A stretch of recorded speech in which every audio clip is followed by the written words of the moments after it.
Shalom. Call Loyam La YAHAWASHI YAHAWASHI BAHASHAM HAKWADASH. Double unto the elder apostles of the great millstone who rule well, peace and salutations unto the hopeful elect tabernacle of David scattered throughout the four corners of the earth.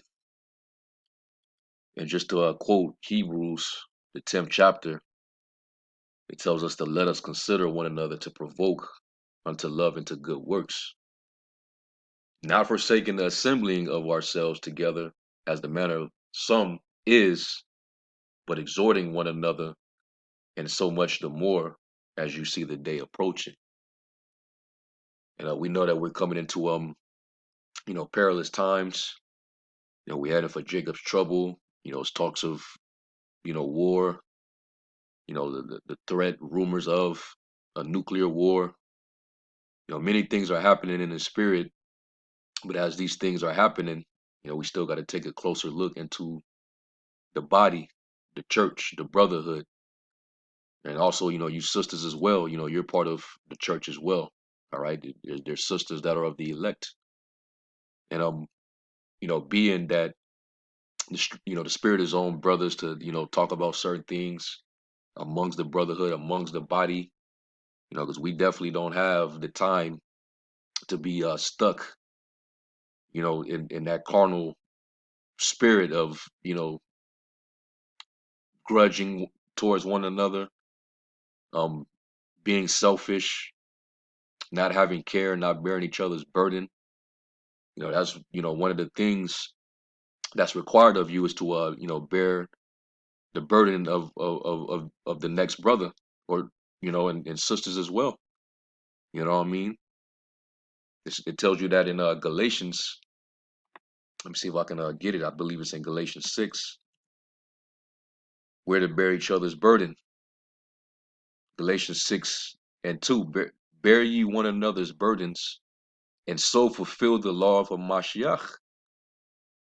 We have to be selfless and not selfish in this walk.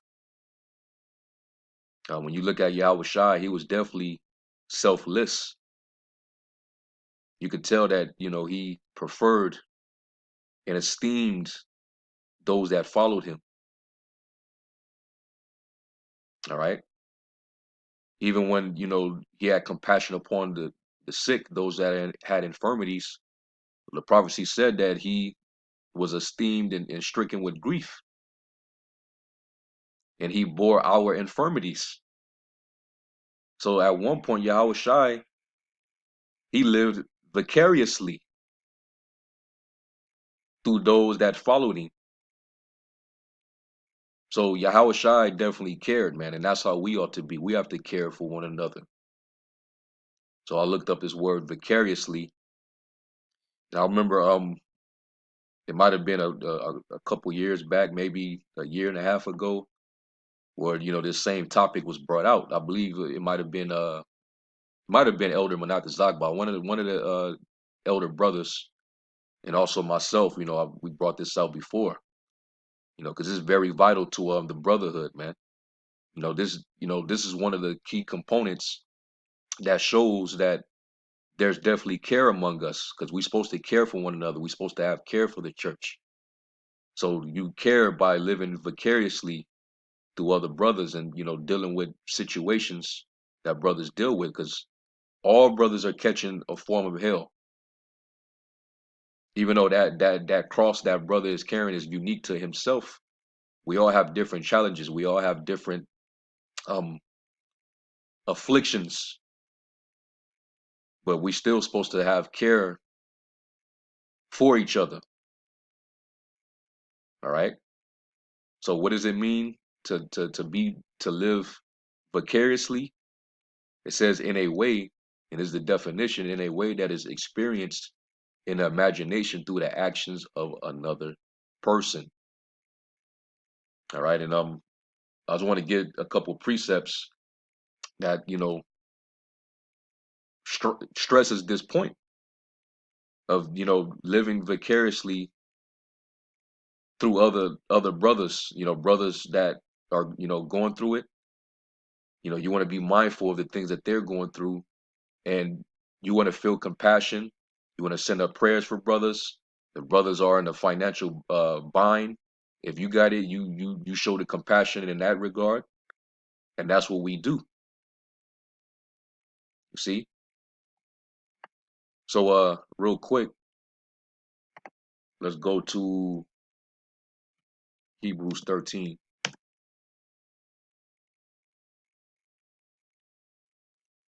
In Hebrews 13, verse 1, it says, "Let brotherly love continue.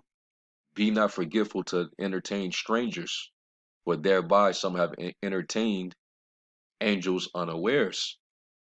You know, so you could be doing a good deed, and even when you're out and about, and an angel might be in a cut and witness your good deed and report that back to the Heavenly Father. You know, so it's telling you to, be mindful. Let me look up that word entertain, because it ain't in because we always say all the time we don't do this to entertain nobody, but this isn't talking about that kind of entertainment. All right, let's look this up. And the Hebrew word is Strong's G 5381. Philoxenia. Philoxenia. philoxenia. It's like philonoxia, and it says love to strangers, hospitality. All right, hospitality. Okay, hospitableness. So that's what we do. We show hospitality. All right, hey, because you got brothers worldwide in this thing of ours, right? And let's say a brother is dealing with business or have some type of business where it's required for him to travel to another location, outside of his, hometown or his place of nativity, right? And he has to go to another state or, a whole nother town.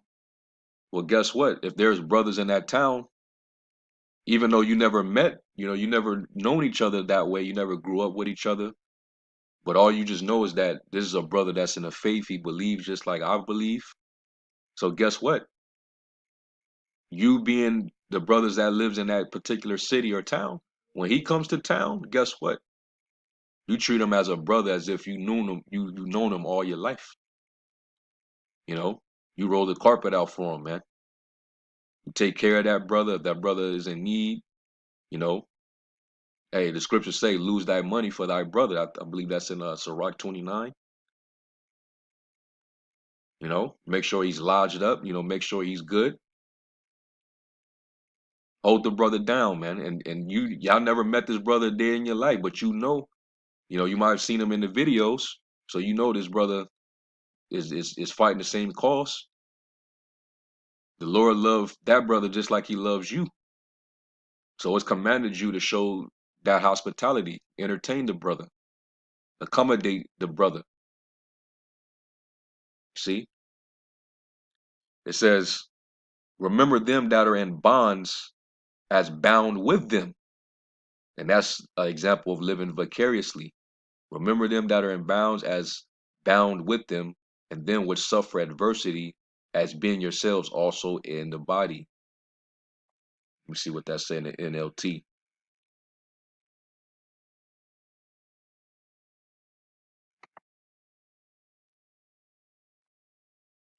It says, remember those in prison as if you were there yourself. Remember also those being mistreated as if you felt their pain in your own bodies. A brother catching it, brother going through stuff. And, you got times when brothers call you and pour their heart out, and you there, being a brother, it, you talking with them and feeling for them, that kind of, alleviates, some of that pain. Brothers feel comforted after talking to a brother.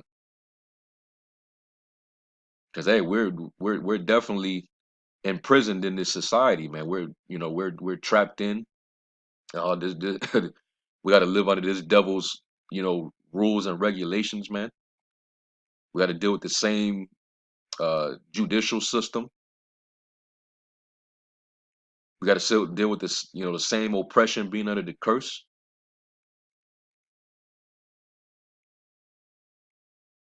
So yeah, man, we know that this devil, he's steady trying to devour souls, man.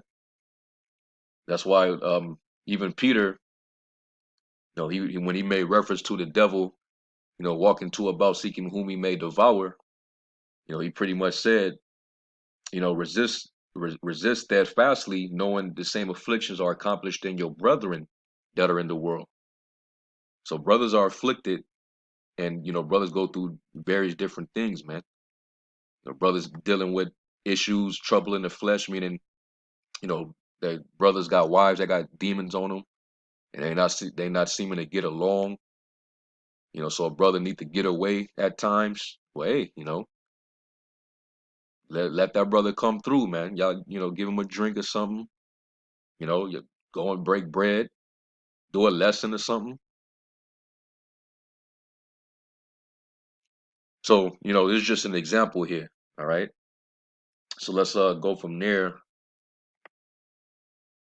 and let's get Romans 12 and 15.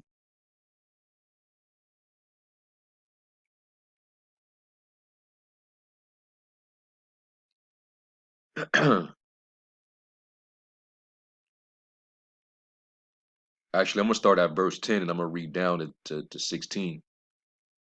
All right, because we're interjoined together through the spirit, man. Because we're a body. Romans 12 and 10, it says, be kindly affection one to another with brotherly love, and honor, preferring one another, not slothful in business, fervent in spirit, serving the Lord. We definitely got to be on fire, man. And being diligent and on fire doesn't mean just in doing so many videos. All right. Whatever your gift is, be diligent in that. But also we got to be on fire when it comes to loving, the brotherhood. All right. And I'm talking to myself too. I even got to do better in communicating with brothers, especially knowing the days that we're coming into is going to be a time where we're going to desire to want to hear from each other. So we definitely got to, you know, communicate. And if, you head over at camp, definitely be communicating with, the Akim up under you, get a feel of their spirit, brothers is going through anything, making sure brothers is good, man. All right. There's any skirmishes, you definitely got to be on top of that. If there's any drama, you got to know, being a head, being an overseer over the church, you definitely got to know if there's drama, man. Ain't no way in hell that things can be brewing in your camp and you don't know. That's irresponsible, man. All right. It says, verse 12, it says, rejoicing in hope, patient in tribulation, continuing instant in prayer, distributing to the necessity of saints, given to hospitality, basically to entertain, right? Bless them which persecute you, bless and curse not. Rejoice with them that do rejoice. Some brothers might be feeling good in the spirit. The Lord blessed them or did something, magnificent, and got the brother rejoicing. Hey, rejoice with him, man. That's a win. When a brother in the body wins, we all win. All right. Don't get in that envious spirit, man. Don't start hating, because that's what niggas in the world do. They, when a dude is doing good, but his homies is looking at him sideways, you know. Nah, man. When a brother's just rejoicing, you rejoice too. It says, and weep with them that weep. The brother going through it, hey, you're gonna feel that same, because you're concerned for the brother. You know, you're gonna weep with that brother, man. You know, and this is a very example of being vicarious. All right, but vicariousness is synonymous with care, man. Carefulness. All right, being pitiful. It says, "Be of the same mind one toward another. Mind not high things, but condescend to men of low estate. Be not wise in your own conceits." All right, so let's go from there to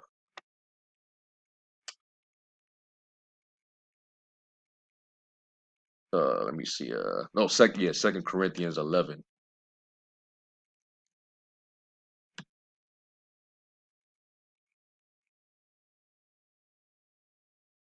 Second Corinthians 11, and this is Apostle Paul, you know, talking about his journeying and the things that he suffered, you know, being a partaker of this ministry and having care over the church, right?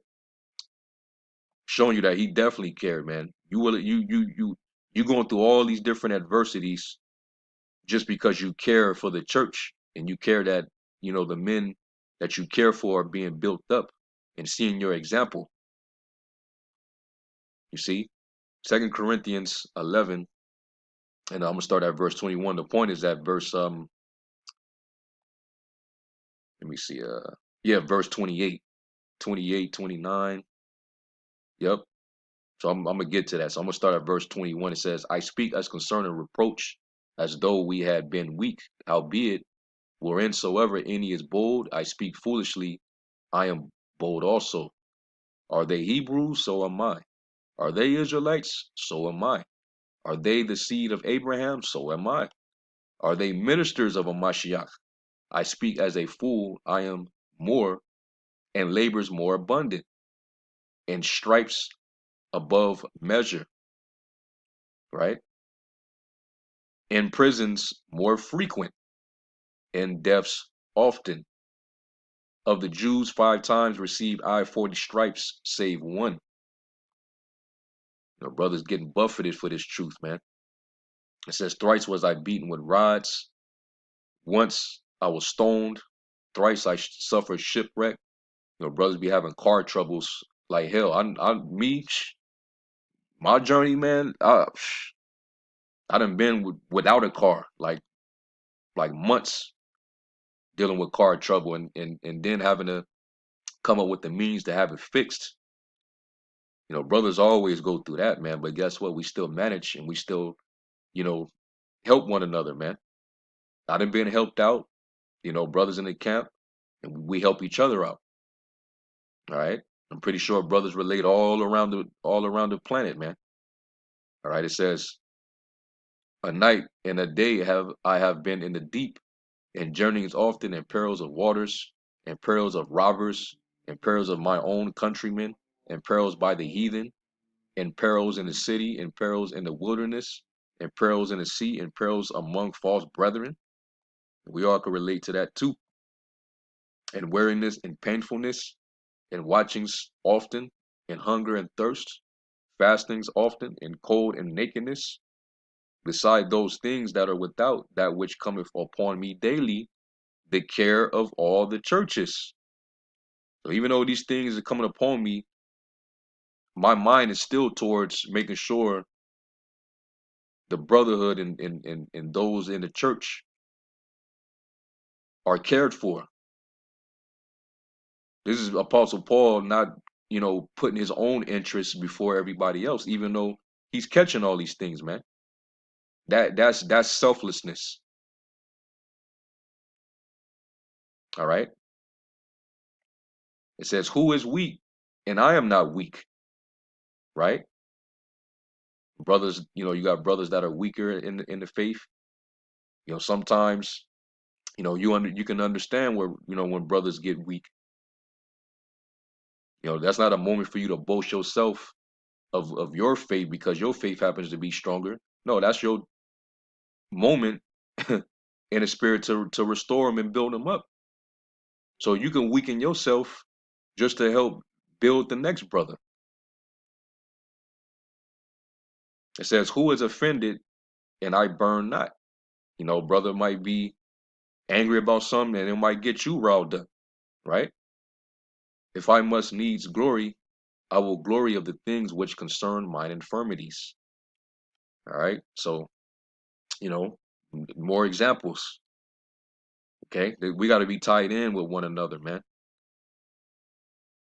And I can all, and I always, when we make these videos, you know, we talking about ourselves as well, you know, in any of these areas that's lacking, we could definitely build it, you know, grow, get better, increase. Okay. Let's get First Peter 3.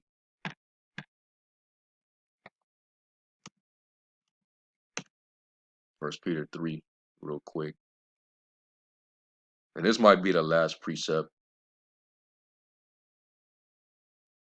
First Peter 3:7, it says, likewise, and this is dealing with, you know, your wives too. If you have a wife and she's pleased to dwell with you, all right, you know, whether she's in the truth or not, if she going through things, care for her, man. That's your wife. You know, that's commanded too. Love your wife. If she gets sick, if she's dealing with infirmities, man, hey, send up prayers for that woman, man. Send up prayers for her fervently, and give her the herbs that she need. Give her the remedies.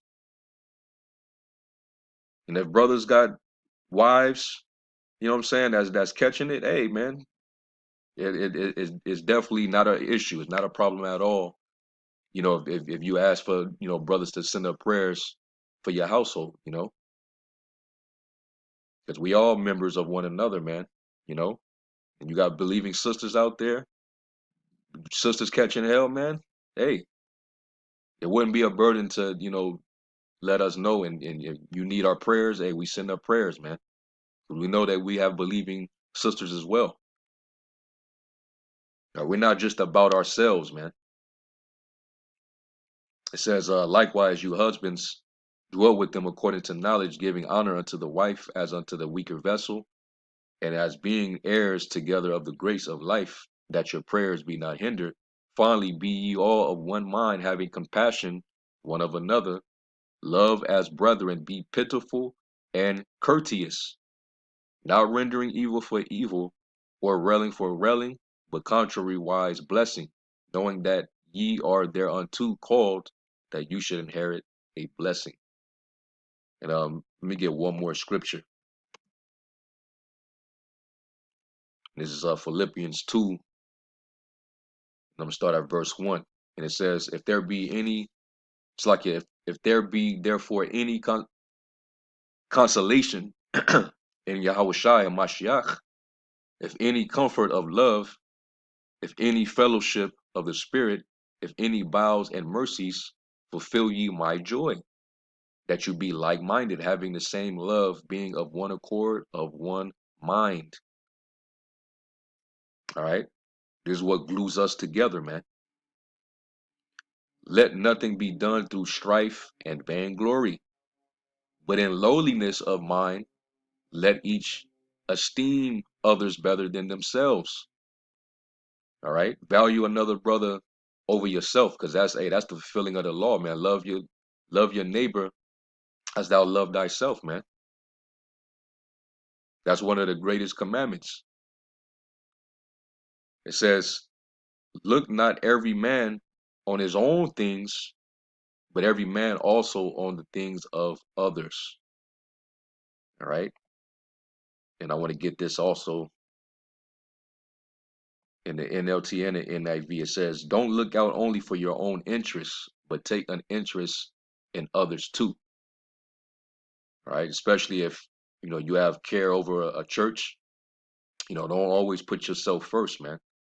Don't be selfish and think that you're the only one that need compassion, that need comfort.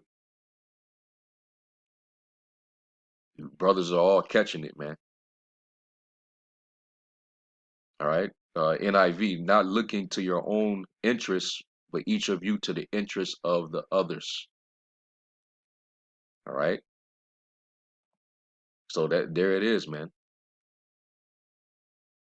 So I just want to stress that, it being that, brothers in the spirit lately been dealing with, issues in the body, and we definitely can't have that going into the Passover, the Pesach, man. All that leaven got to be out, because if there's any leaven, the Lord's gonna cast you out. You're that leaven. All right.